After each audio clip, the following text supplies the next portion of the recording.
Hey you, I missed you and I'm really excited to do a little video.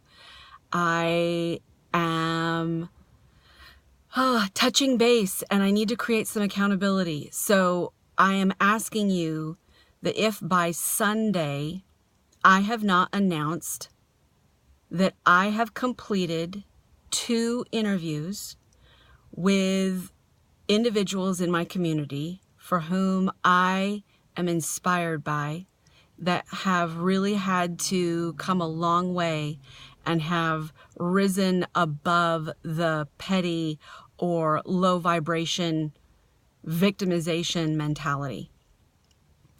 And so yes, so there, I've created that accountability. Blow up my Facebook page if you haven't seen anything by 6 p.m. Sunday that I have successfully completed those interviews.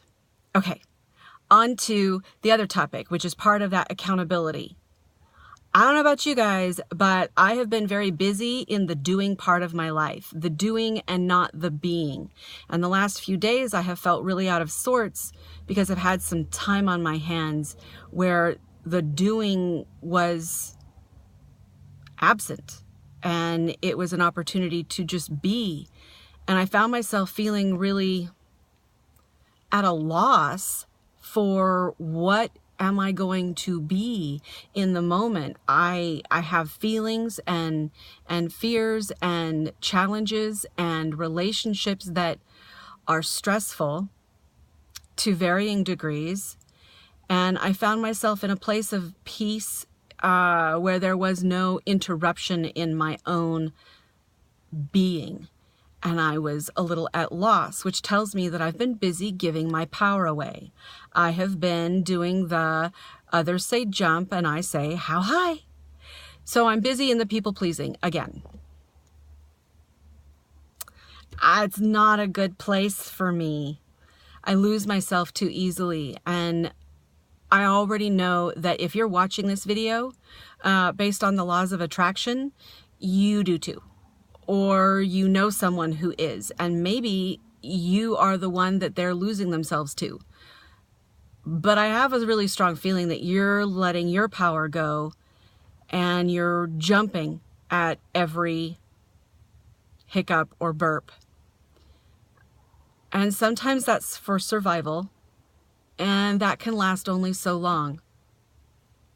It's when it becomes a part of who you are that you deny yourself and the world the gift of you. So take some time and look at, who are you jumping for right now? Is it your boss? Is it a spouse? Is it a child?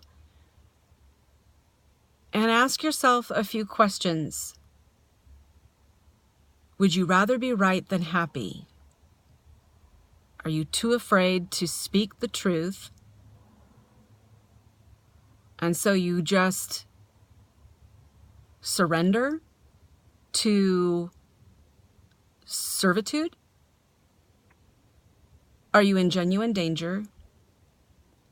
Or is this just a comfortable place for you and you enjoy being able to put the blame for why your life is the way that it is on somebody else? Yeah, I just said that. It is in human nature to pass the responsibility for the way our lives are going onto somebody else. As supporters of the people that we love, we want to jump on that same bandwagon and pat people on the back and say, yeah, that person is terrible, horrible, and shame on them, without ever loving people enough to bring it back around and say, what about you? What about me? What about me, Angela, that has created my life? What have I contributed? That's where the control is, my friends. That's where the power to change is. So if you're a friend supporting somebody like that, or if that is you, this is your spring shake of get out of that. Stop asking how high when somebody barks jump, and love yourself enough to take responsibility for what you've created in your life. I guarantee you, when you do, you will have more freedom and more of the things that you want most. I love you, and I will talk with you soon. There will be another video before Sunday at 6 p.m. letting you know that I have made those interviews and they are at the studio being processed. Mwah. Good night.